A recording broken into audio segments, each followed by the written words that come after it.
Hello students, welcome to our YouTube channel. This is lecture 13 in the series of computer science lectures for class 11. Starting today, we will follow the sequencing as it is used in the updated book by NCERT. We are starting from chapter 2 because all what we have covered in the previous lectures are contained in the chapter 1 of the new book. The chapter 2, name of the chapter 2 is encoding systems and number systems, which is similar to the chapter 3 of unit 1 in the previous book, which was data representation in computers. In chapter 2 of the new book, it was what the topics that were present were the ASCII code, ISCII code, Unicode, basically character representation and number representation. We have already covered the number systems like binary, octal, hexadecimal and decimal and their conversions. So the only thing that is remaining in the chapter 2 of the new book is ASCII, ISCII and Unicode. I will try to provide you an extra lecture to tell you what are the changes in this new book. Basically there are not many changes, there are only few changes, but still I will try to provide you an extra lecture to bring you up to the necessary changes. Okay, so without wasting our time, let us start. Character representation. Okay, let us forget whatever written on the slide. Now what is character representation? Try to find the word meaning, simple word meaning of these two words. Character means any symbol like A, B, C, or divide, multiply, asterisk, plus, minus, all these are symbols. Okay, so even 1, 2, 3, 4, all these are also symbols. Okay, so we call all of these things, all of these symbols, characters. And what is the meaning of representation?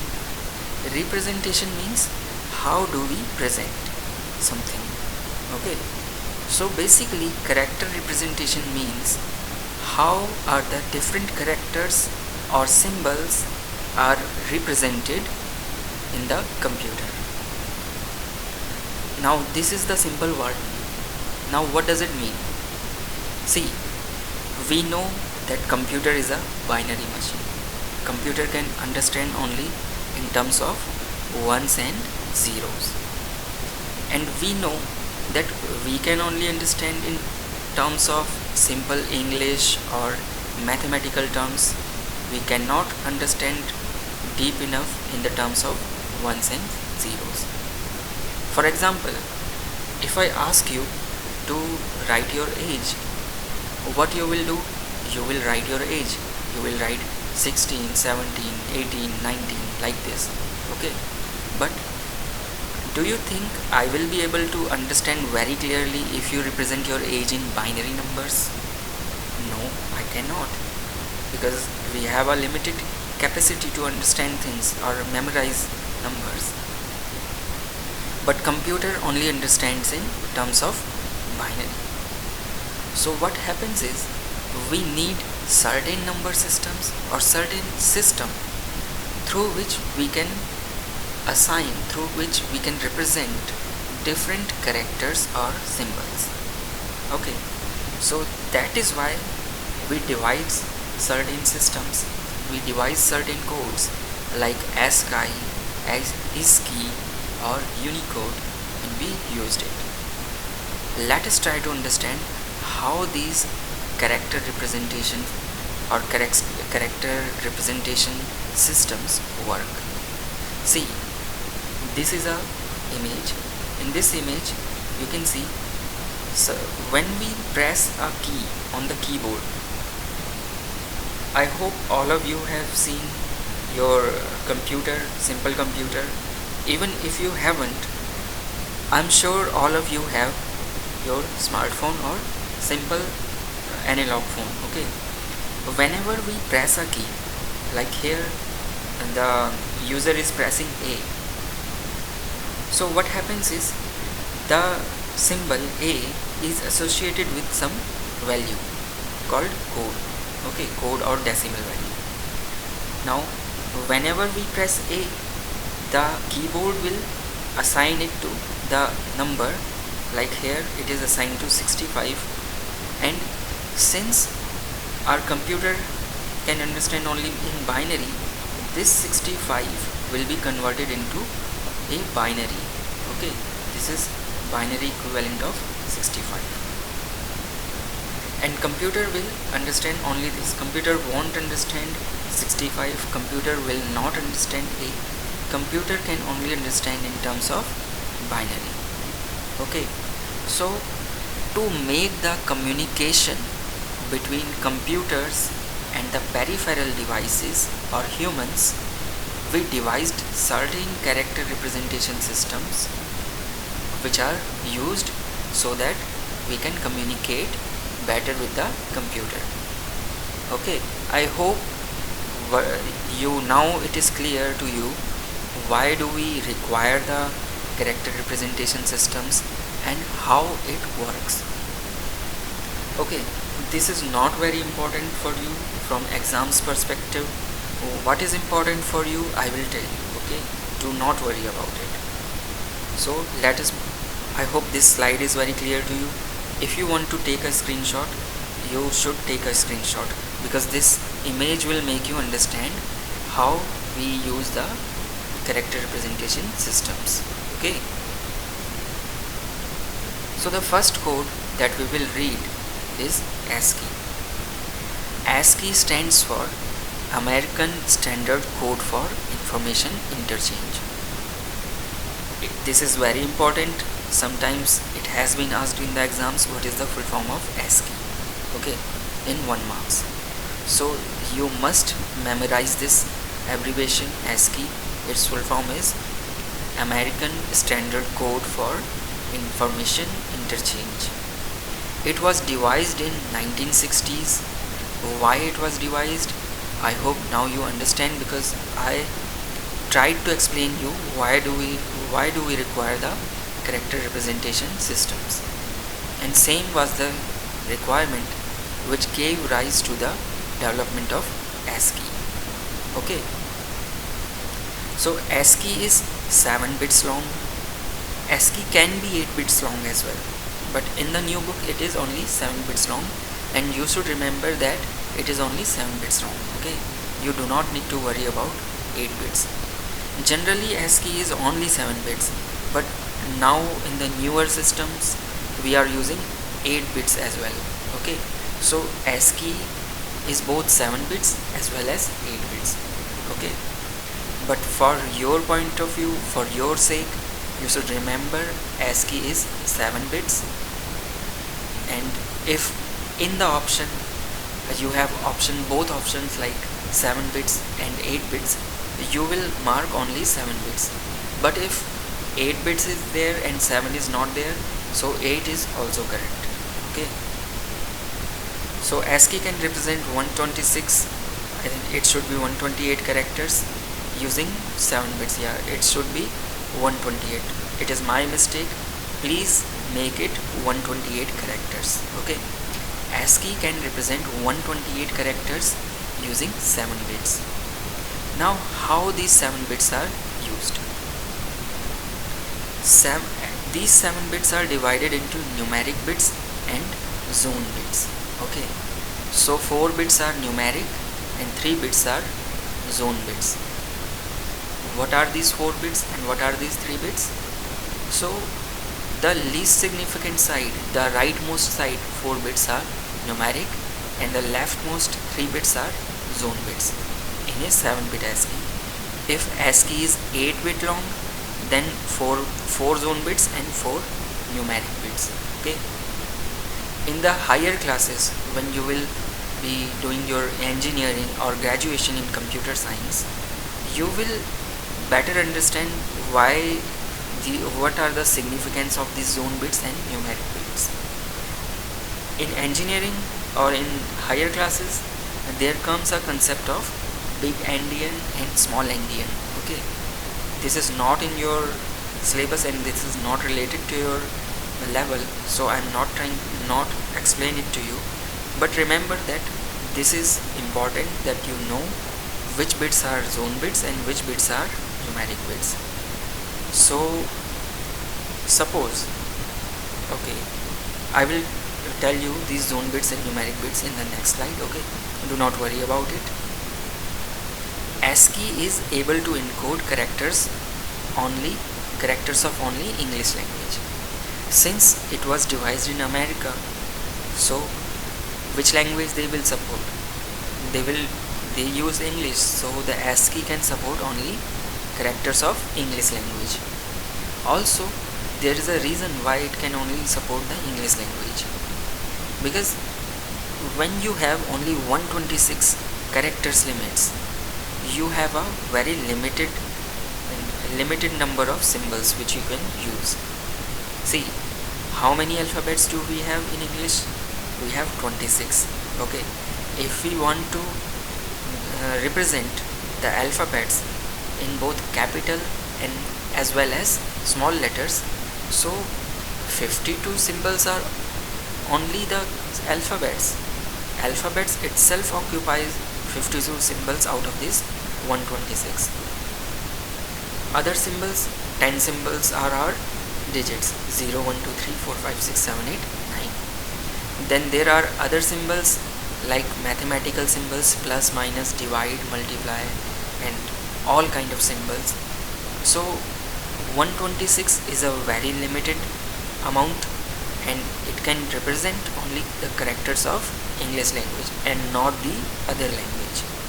Okay, so this information, why it is limited to only English language, was not very important to you, but I thought that you should you should learn to analyze few things. You should learn to understand why things are like they are. Okay, so let us move to the next slide. Here are some important ASCII values. I would advise you to memorize all these 6 values. Okay, in the book there are around 32 or 35 different values, but I have selected only 6 values for you, and I hope that you will memorize these 6 values.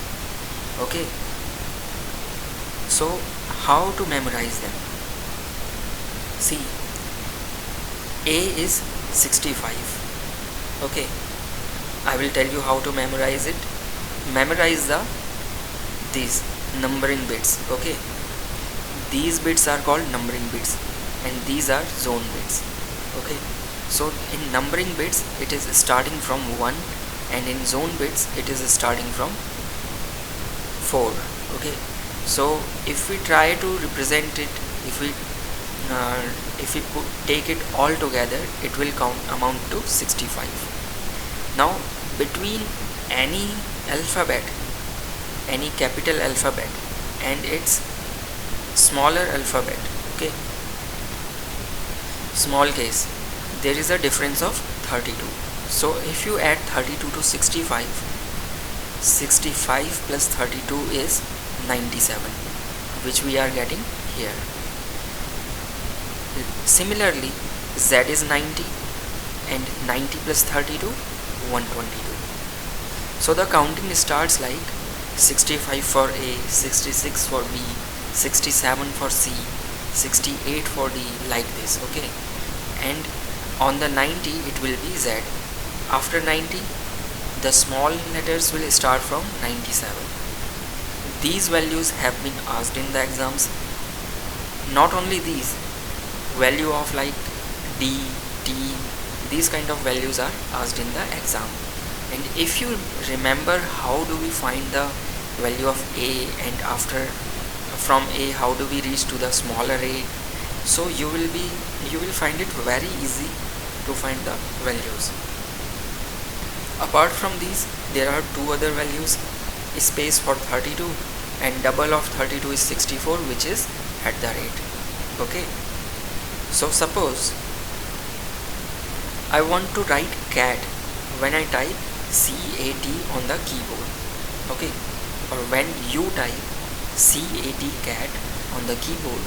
So these are assigned to some values. This is capital C, so value of capital C is 67.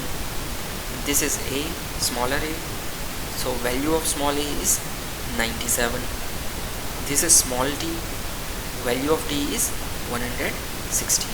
Okay, so now what will happen, this will be all this sequence is converted into the binary so that computer will be able to understand it. Okay, so it is your homework to convert this into equivalent binary. I hope you know how to convert the decimal numbers into the binary number.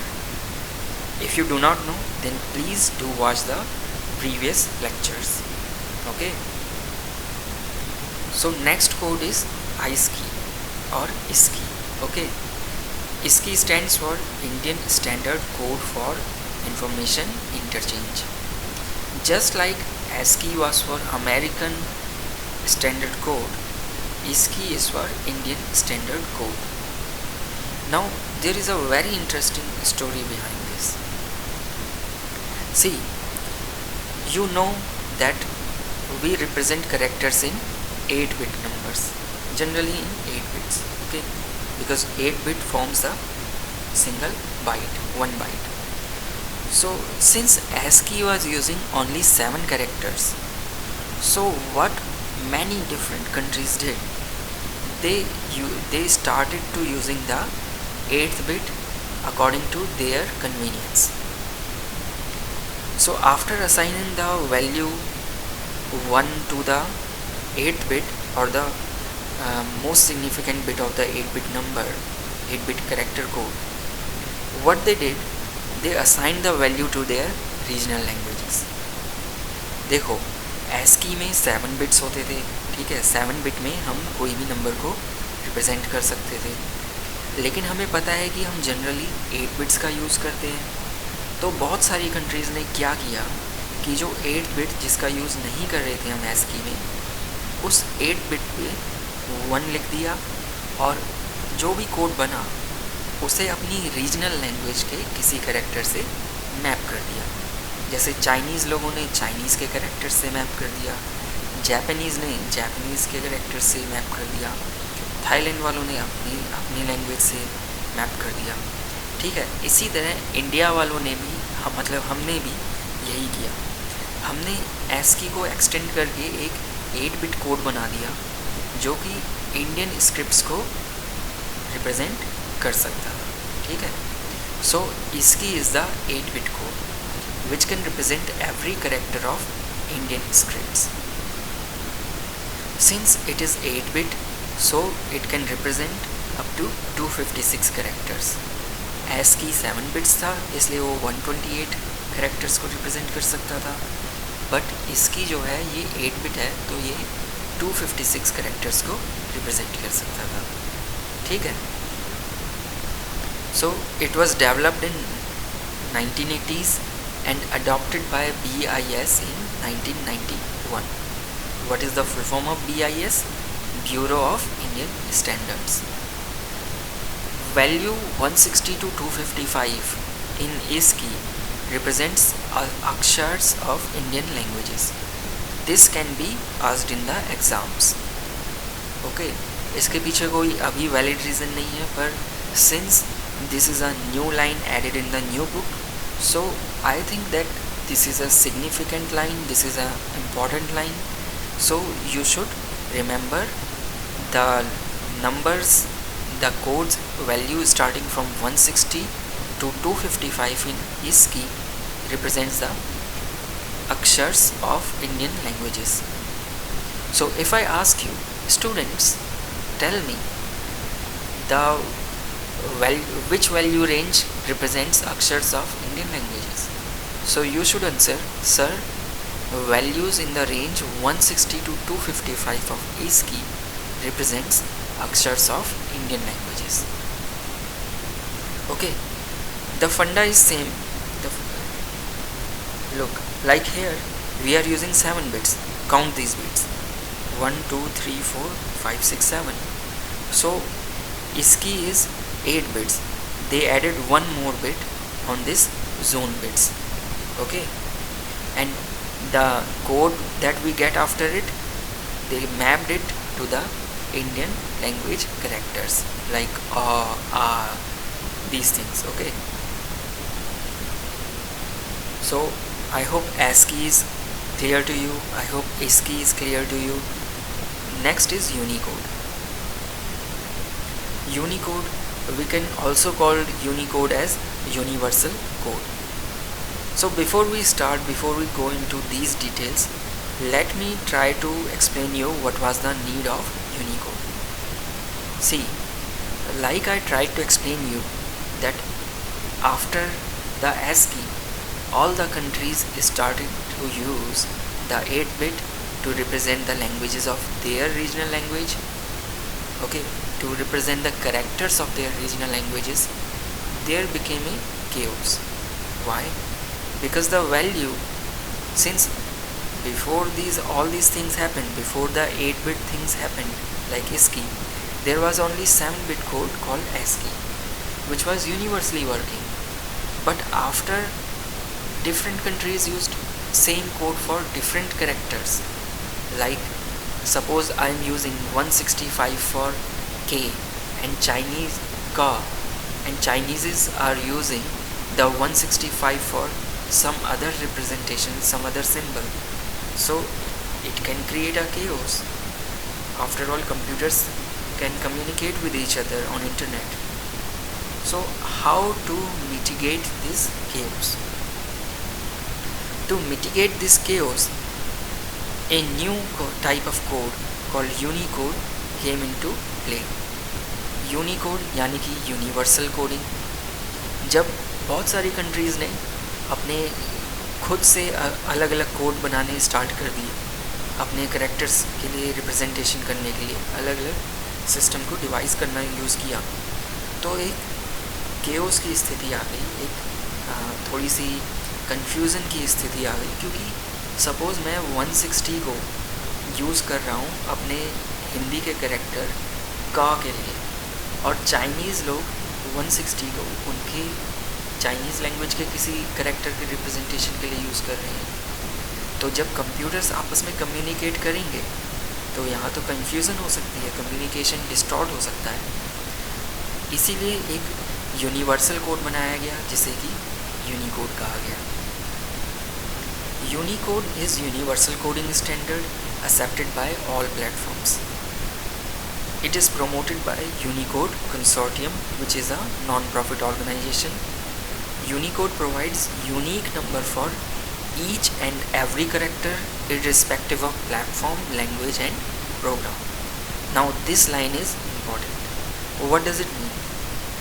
Unicode, for each Unicode, okay, suppose there is a Unicode for a character, then that character will be recognized universally using only that code. Okay, there will be only one code for one character, and Unicode is able to represent every character of every language irrespective of platform, language or program. Now what does it mean, platform, language or program? It means it doesn't matter whether we are using Windows operating system, Linux or Mac operating system or Unix. It doesn't matter whether we are typing in English, Hindi or Chinese or any other language, or whether we are using Word, Microsoft Word or Internet Explorer or Notepad. Unicode में code की length बढ़ा दी गई, जिससे कि जितने भी languages हैं उनके हर एक कैरेक्टर को एक यूनिक यूनिकोड असाइन किया जा सके, जो कि यूनिवर्सली एक्सेप्टेड हो. और ये जो कोड होगा ये हर एक लैंग्वेज को हर एक कैरेक्टर को रिप्रेजेंट कर सकता है, इर्रिस्पेक्टिव ऑफ कि हम कौन सा ऑपरेटिंग सिस्टम यूज़ कर रहे हैं, कौन सी लैंग्वेज को यूज़ कर रहे हैं और कौन सा हम एप्लीकेशन प्रोग्राम यूज़ कर रहे हैं, ठीक है। जैसे जब हम टाइप करते हैं, हम जब वेब ब्राउज़र में जब हम कुछ एड्रेस टाइप करते हैं, सपोज़ मैं गूगल लिख रहा हूँ तो मैं GOOGLE लिख रहा हूँ, ठीक है। उसका एक यूनिकोड होगा पर्टिकुलर, हर एक करेक्टर का, G का एक यूनिकोड होगा, O का एक यूनिकोड होगा, और वही कोड उसी करेक्टर को रिप्रेजेंट करेगा जब हम भले ही किसी और ऑपरेटिंग सिस्टम पे कोई और प्रोग्राम भी यूज़ कर रहे हो। सपोज़ मैं लाइनक्स यूज़ कर रहा हूँ, आप विंडोज़ यूज़ कर रहे हो, तो उससे कोई भी इश्यू क्रिएट नहीं होगा, ठीक है। Unicode is able to represent all characters of all languages. It is a character coding system designed to support the worldwide interchange, processing and display of text written in diverse languages. I have already explained it, what was the need of Unicode, and the need of the Unicode is also its character. Okay, means the character of Unicode is it is able to support worldwide interchange. Means जैसे मैंने आपको समझाया था कि अलग अलग same code को अगर हम अलग अलग करेक्टर के रिप्रेजेंटेशन के लिए यूज़ करेंगे तो कम्युनिकेशन, इंटरचेंज डेटा के लिए या डिस्प्ले के लिए प्रॉब्लम आ सकती है. So this is the character of Unicode की इसमें ऐसी कोई प्रॉब्लम नहीं आएगी. Commonly used Unicode encodings are UTF-8, UTF-16, UTF-32. ठीक है, this is important. That is why I have highlighted it in red. Unicode encoding तीन तरह से हो सकती है, UTF-8, UTF-16, UTF-32. Now what are these 8, 16 and 32? These represents the length of the bits. UTF-8 means the code will be 8 bits long. UTF-16 means the code will be 16 bits long. UTF-32 means the code will be 32 bits long, and these 32 bits will be binary, keep that in mind. Okay, these 8 bits will be binary just like ASCII. These 16 bits will be binary. Okay, Unicode is superset of ASCII. Now what does it mean? It means that up to starting from 0 to 127 the coding of ASCII and Unicode is same. Okay, suppose we take an example of UTF-8. UTF-8 means 8 bits long, so it should be able to represent 256 characters. Okay, how 256? I am sure कि कुछ लोग ऐसे होंगे जिन्हें समझ में नहीं आया होगा कि 8 बिट्स बोल के मैं ये क्यों बोल रहा हूँ कि 256 characters को represent कर सकता है. See, you have to find the you have to solve it. Okay, if we take the power of 2 to 8, okay, 2 raised to the power 8 is 256.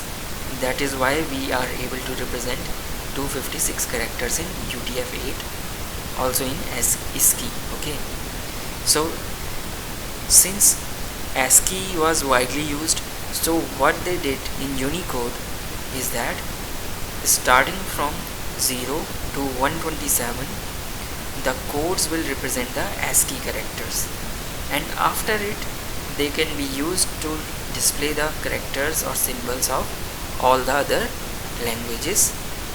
Each character is assigned a unique Unicode. Okay, so this is also the end of the lecture.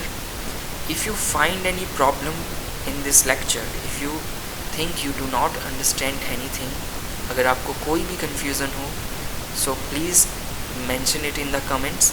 I will try my best to resolve your query.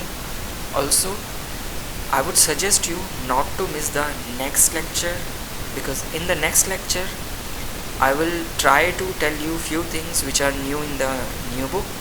There are not many changes, it is almost same. Okay, do not get confused, it is almost same, and I will cover each and everything of this new book and old book collaborated together. Okay, you do not need to worry about it. So let us meet in the next lecture.